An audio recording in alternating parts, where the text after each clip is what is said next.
Hi, ఎలా ఉన్నారు అందరూ? ఇవాల్టి మన స్పెషల్ రెసిపీ ప్రాన్స్ పకోడీ. సింపుల్‌గా మీ దగ్గర ఒక 15-20 నిమిషాలు టైం ఉంటే సింపుల్‌గా చేసేసుకోవచ్చు. అండ్ ఇందులో యూజ్ చేసిన ప్రతి ఐటెమ్ కూడా ఇంట్లో ఉండే వాటితోనే నేను మీకు చూపించడం అయితే జరిగింది. క్రిస్పీగా చాలా బావుంటదండి. అయితే ఈ రెసిపీ అనేది ఇంత పర్ఫెక్ట్‌గా రావడానికి చిన్న చిన్న టిప్స్ ఉంటాయి. ఆ టిప్స్ అన్నీ కూడా నేను మీకు కుకింగ్ చేసేటప్పుడు ఈ వీడియోలో డీటెయిల్‌గా చూపించడం అయితే జరిగింది. సేమ్ ఎలాగైతే చేస్తున్నానో అలాగే చేయండి. పర్ఫెక్ట్‌గా వస్తుంది. అద్దిరిపోతుంది. ముందుగా నేను ఇక్కడ ఒక పావు కిలో రొయ్యలైతే తీసుకున్నాను. దీనిలోకి 1 స్పూన్ కారం అయితే వేశాను. 1 స్పూన్ సాల్ట్ అయితే వేశాను. ఒక హాఫ్ స్పూన్ పసుపు అయితే వేశాను. వీటితో పాటుగా half spoon black pepper powder అయితే వేశాను. దీనితో పాటుగా మీ దగ్గర ఉంటే గనక లాస్ట్‌లో వేసింది అరోమాటిక్ మిక్స్ అండి. అరోమాటిక్ పౌడర్ అనమాట. ఉంటే వేసుకోవచ్చు, లేకపోతే స్కిప్ చేసేయండి. ఓకేనా? ఇవన్నీ కూడా బాగా కలిసేటట్టు మసాలా మొత్తం కూడా ప్రతి ముక్కకి బాగా పట్టేటట్టుగా బాగా కలిపేయండి. కలుపుకున్న తర్వాత మాత్రమే ఇందులో ఒక పెద్ద స్పూన్ అనమాట కార్న్ ఫ్లోర్ అయితే వేసుకున్నాను. కార్న్ ఫ్లోర్ అనేది యాడ్ చేసి మన ప్రాన్స్ ఏదైతే ఉందో ఈ ప్రాన్స్ మొత్తానికి ఈ కార్న్ ఫ్లోర్ అనేది బాగా పట్టే విధంగా బాగా కలుపుకోండి. ఎప్పుడైతే మీరు కార్న్ ఫ్లోర్ వేస్తారో వేసిన తర్వాత మనకి మొత్తం కూడా క్రీమీగా వస్తుందన్నమాట. ఓకేనా? బాగా కలిపిన తర్వాత ఇప్పుడు వేసింది వచ్చేసి మైదా. జస్ట్ 1 స్పూన్ వేసుకోండి సరిపోతుంది మైదా అనేది. ఈ మైదా, కార్న్ ఫ్లోర్ ఈ 2 వేసాం కదా! ఈ 2 వేయటం వల్ల మనకి ప్రాన్స్ అనేది చాలా క్రిస్పీగా వస్తాయన్నమాట. తింటంటే చాలా బాగుంటుంది. ఓకేనా? ఈ విధంగా బాగా కలిపేసుకున్న తర్వాత ఒక హాఫ్ అన్ అవర్ అండి దీన్ని ఇలాగే పక్కన పెట్టేయండి. ఫ్రిడ్జ్ ఉంటే ఫ్రిడ్జ్‌లో పెట్టుకోండి. దీనితో పాటుగా ఇందులో కరివేపాకు, అలాగే అల్లం వెల్లుల్లి పేస్ట్ అనమాట. ఈ 2 కూడా వేసేసి బాగా కలిపేసుకొని ఒక 2-3 నిమిషాలు ప్రతి ముక్కకి మసాలా అనేది బాగా పట్టే విధంగా బాగా కలిపేసి ఒక హాఫ్ అన్ అవర్ పాటు పక్కన పెట్టుకోండి. పక్కనంటే మీ దగ్గర ఫ్రిడ్జ్ ఉంటే గనక డీప్ ఫ్రిడ్జ్‌లో పెట్టుకోవచ్చు.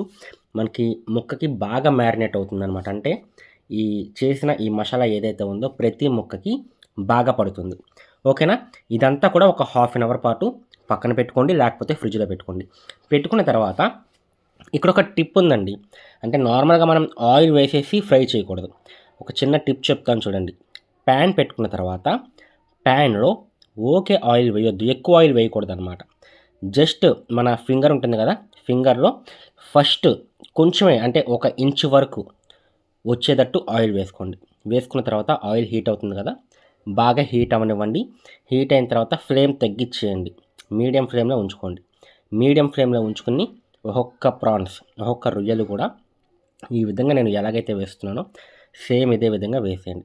వేసిన తర్వాత ఇక్కడ ఇంకొక టిప్ ఏంటంటే ఈ ప్రాన్స్ ఏవైతే వేస్తున్నామో మనకి ప్యూర్ రెడ్ కలర్ రావాలన్నమాట. వచ్చేంత వరకు మనం వేగనివ్వాలి. అప్పుడే మనకి నేను చెప్పిన ఆ క్రంచీనెస్ కానీ మనకి ముక్క కానీ బాగా ఫ్రై అవుతుంది. తింటే పకోడా అద్దిరిపోతుంది. ఓకేనా? ఇక్కడ కొంచెం టైం పడుతుందన్నమాట. నేను అన్నీ వేసిన తర్వాత ఫ్రై అవ్వటానికి కొంచెం టైం పడుతుంది. నేను చెప్పాను కదా! ఊరికే తీయకూడదు. బాగా రెడ్ కలర్ రావాలి. అలా రావాలంటే కొంచెం టైం పడుతుంది. ఒక 8-10 నిమిషాల వరకు. ఓకేనా? 8-10 నిమిషాల వరకు టైం పడుతుంది.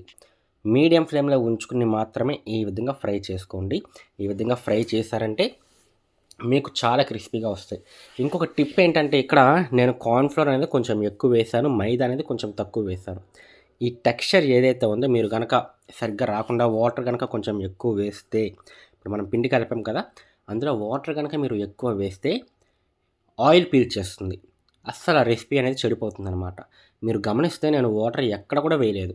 ప్రాన్స్ మనం కడుగుతాం కదా! కడిగిన తర్వాత మనం ఎప్పుడైతే మసాలాస్ వేసి కలుపుతామో ప్రాన్స్‌లో నుంచే మనకు కొంచెం వాటర్ వస్తాయి. ఆ వాటర్‌తోనే మనం కార్న్ ఫ్లోర్ అనేది కలుపుతామనమాట. ఓకేనా? మనం వేరేగా వాటర్ ఎక్కడ కూడా వేయలేదు. వేయొద్దు కూడా. వాటర్ వేశారంటే మనకి మనం ప్రిపేర్ చేసిన ఈ మసాలా గానీ అంటే కలిపి పెట్టాం కదా! ఇది మొత్తం కూడా లూజ్ అయిపోతుంది. లూజ్ అయ్యిందనుకోండి మనం ఎప్పుడైతే ఆయిల్‌లో వేస్తామో ఆయిల్ పీల్చేస్తుందనమాట. ప్రతి ముక్క తింటుంటే ఆయిల్ తిన్నట్టు ఉంటది. అండ్ ఆయిల్ కూడా ఎక్కువ తినకూడదు. హెల్త్‌కి అంత మంచిది కాదు. కాబట్టి ఎప్పుడు కూడా వాటర్ అనేది పొయ్యొద్దు. మనకి ఈ ప్రాన్స్ ఏదైతే ఉందో గట్టిగా ఉండేటట్టు చూసుకోండి. ఓకేనా? ఎప్పుడైతే మనకి ఆ పిండి అనేది గట్టిగా ఉంటుందో మనకు ఆయిల్ పీల్చదు. మనకి ప్రాన్స్ కూడా క్రంచీగా వస్తుంది. బాగా వస్తుందనమాట. చూసారా? ఈ విధంగా మనకి రెడ్‌గా వచ్చేంత వరకు మనమైతే ఉంచుకోవాలి. ఈ విధంగా రెడ్‌గా ప్యూర్‌గా ఎరుపు రంగు అనేది వచ్చేయాలన్నమాట. మీరు గమనిస్తే ఇక్కడ నాకు 80% వరకు కుకింగ్ అయిపోయింది. ఇంకొక 20% అయితే మనకి ఇంకా తీసేయొచ్చు అనమాట. ఇంకొకటి చాలామంది ప్రాన్స్ బిర్యానీ కూడా అడుగుతున్నారు. నేను ఆల్రెడీ ప్రాన్స్ బిర్యానీ అనేది చేసి పెట్టాను. 2 డేస్ బ్యాకే చేశాం. డిస్క్రిప్షన్లో నేను మీకు ప్రాన్స్ బిర్యానీ లింక్ అనేది ఇస్తున్నాను. దాని మీద ట్యాప్ చేసి ప్రాన్స్ బిర్యానీ కూడా చూసేయండి. చాలా బాగుంటుంది ఆ రెసిపీ కూడా.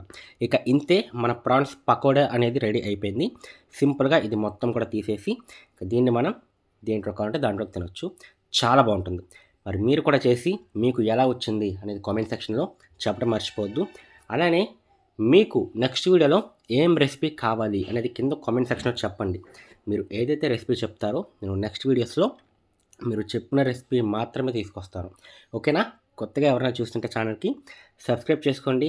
వీడియో నచ్చితే కనుక లైక్ చేయండి. నెక్స్ట్ వీడియోలో ఇంకొక మంచి రెసిపీతో కలుసుకుందాం.